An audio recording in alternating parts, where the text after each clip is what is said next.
I just let it go right through, okay? Why should we evaluate it all? It's useful to determine what the best home is for each individual dog. The reason I'm wanting to get away from calling this test is that it implies sort of pass, fail, good, bad, yes, no, black, white.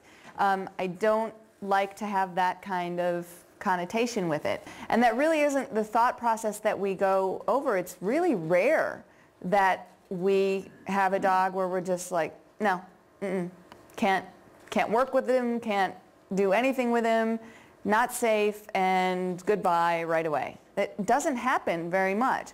What we're thinking about is what's the best home? What's the best situation to put this dog in? What issues might the dog have, and can we work with them? And if they're workable, do we have someone that can work with them? And who would that person be? And how long are we going to have them work with the dog? And what kind of progress do we want to see?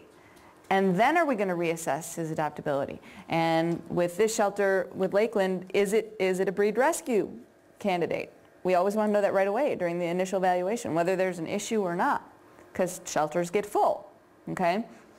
So for that reason, it helps identify problem areas that the shelter staff may be able to work with, or that your rescue may be able to work with prior to adoption, and that improves the chances that the dog's going to stay in one placement, because they tend to bounce, don't they? They bounce back and forth, and the more work we do ahead of time, the more likelihood that they're not going to bounce back and forth. And that's why separation anxiety is such a huge problem with rescue and shelter dogs, because they glom onto you when they get into you in foster, and then they go out and they have separation anxiety, maybe slight, mild, and then they come back in for a while and they go back out for a while, and it just gets worse and worse and worse.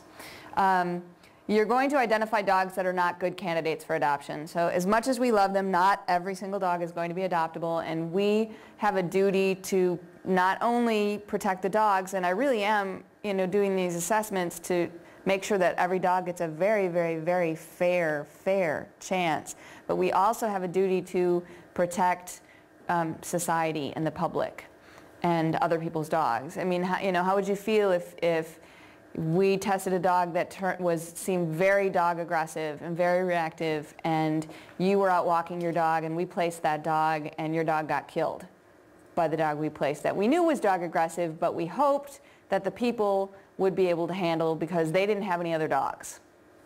Okay? So, I mean, always think about that.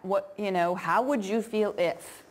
Okay? Because some should just, it's unfortunate whether it was genetic, and remember, I think most things are nature and nurture, what they've got to begin with, the genetic stuff, and then their life experiences are going to shape what they are. And as much as we'd like to save everybody, we just can't. If you wouldn't want the dog in your home,